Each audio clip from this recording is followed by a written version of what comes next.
आज स्थिति इसलिए बहुत गंभीर हो गई है क्योंकि डॉक्टर रफी मलिक अभी 1-1.5 घंटे पहले थे और बहुत ज्यादा दुख में थे, अवसाद में थे कि हमें ऑक्सीजन नहीं मिल रही है। डॉक्टर गुप्ता, आप बताइए, हालांकि आपकी बात हमने सुनवा दी अभी, लेकिन आप बताइए हुआ क्या, कैसे 8 मरीजों की मौत हो गई? सबसे पहले तो सर बड़े दुख के साथ मैं फिर से आपको बता रहा हूं कि 8 की जगह अब 12 मौतें हो गई हैं। ओहो। यह संख्या अभी लगातार बढ़ ही रही है क्योंकि उस समय जितना डैमेज होना था वो उस समय हुआ, पर ऑक्सीजन न देने की वजह से ग्रेजुअली जितना डैमेज हो सकता था, 2 तरह का डैमेज था। एक तो सडन हुआ जो उस समय हुआ, और ऑक्सीजन न होने की वजह से अब कितने ऑर्गन और कितना कितना डैमेज हुआ है वो ग्रेजुअली पता चलेगा, और उसी का रिजल्ट है कि 4 और डेथ्स बत्रा अस्पताल। सबसे बड़ी बात यह है कि एक कोरोना वॉरियर जो पिछले 1 वर्ष से कोरोना के लिए अच्छा खासा काम कर रहा था, वो खुद बेचारा डॉक्टर आर.के. हिमतानी गैस्ट्रोएंटरोलॉजी के हेड ऑफ द डिपार्टमेंट थे। आज वो भी कोरोना से पीड़ित थे और आज वो भी इस ऑक्सीजन के साथ न होने की वजह से इस धरती को विदा करके चले गए। परंतु सबसे बड़ा सवाल ये होता है कि एक अस्पताल जिसके 80% बेड्स दिल्ली सरकार ने कोरोना के लिए बनाकर दिए, हमने एक्सेप्ट किया।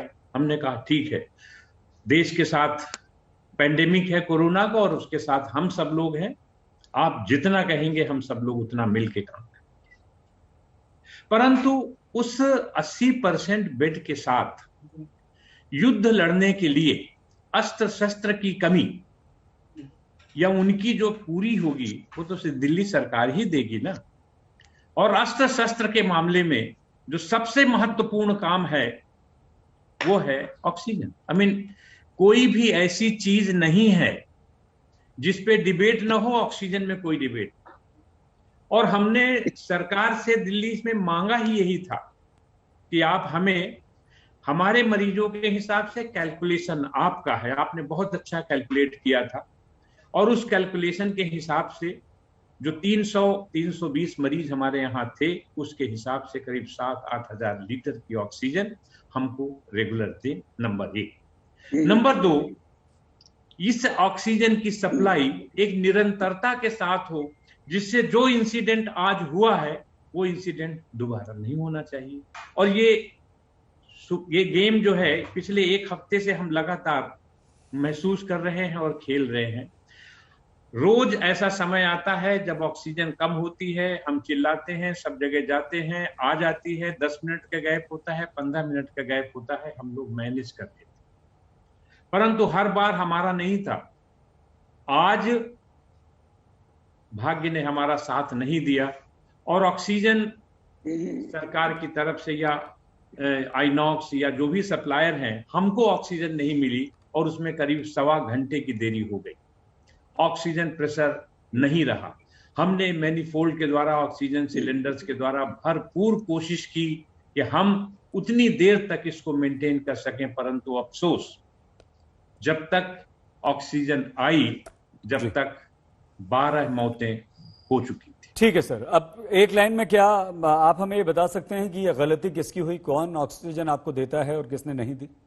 किसे जिम्मेदार मानते हैं? ऑक्सीजन देखिए, ये है दिल्ली हेल्थ का सब्जेक्ट, हेल्थ मिनिस्ट्री दिल्ली की होती है। ठीक है सर, पूछ लेते हैं। सरकार ने हमें आदेश दिया और सरकार ने दिल्ली को सप्लाई किया ऑक्सीजन। राघव जी जवाब दे दीजिए प्लीज।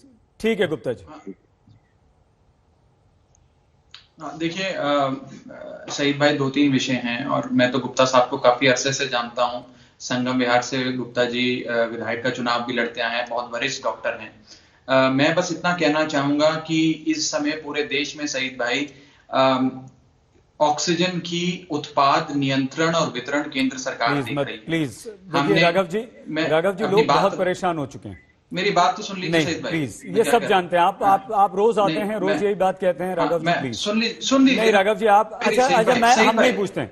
मैं कुछ और बात कह रहा हूं। आज मैं कुछ और बात कहने आया हूं। मैं तो ये बताने आया हूं कि आइनॉक्स लिंडे और एयर लिकी, ये 3 कंपनियां हैं जो ऑक्सीजन सप्लाई करती हैं पूरे दिल्ली भर में। लगभग मोटे मोटे तौर पे ये 3 बड़ी कंपनियां हैं। इन 3 कंपनियों को केंद्र सरकार ने दिल्ली को एक पर्टिकुलर कोटे के हिसाब से ऑक्सीजन देने के आदेश जारी करे। हमें जैसा कि कहा गया कि हमारी जो मांग तो खैर बहुत ज्यादा थी, 976, 480 मीट्रिक टन केंद्र सरकार ने आवंटित किया। दिल्ली में 312 आ रहा है पिछले 2-3 दिनों से, यानी कि जितनी हमारी खपत है, जितनी हमारी मांग है, उससे 1/3, उससे 1/3। अब हेमंत बत्रा जी हैं, बत्रा अस्पताल के मालिक, उनसे लगातार हमारी बात भी हो रही थी। उन्होंने जब बताया, उन्होंने केंद्र सरकार को भी बताया, हमें भी बताया। सरकार के पास ऑक्सीजन के कोई रिजर्व नहीं होते हैं सही भाई। हम भी कंपनियों पर निर्भर है कि कंपनी आए और आकर ऑक्सीजन दे। एक मिनट, आप कुछ पूछना चाहते हैं राघव जी? और हेमंत, मैं 1 मिनट बस मैं खत्म कर दूं। मैंने आपको खुद बताना चाहूंगा, मैंने खुद डॉक्टर बत्रा से बात करके इनसे बात करी और आज इमरजेंसी सप्लाई किसी और अस्पताल से लाकर उसका ट्रक रोककर आधा टन देने का प्रयास करा। कहने का मतलब यह है सईद भाई, अगर हमारे पास हमारा ऑक्सीजन नहीं है तो हम कहां से देंगे? हमारे पास ऑक्सीजन नहीं है। आपके पास के मेडिकल डायरेक्टर होने के नाते हमारा कार्य है कि हमें ऑक्सीजन मिले कहीं से।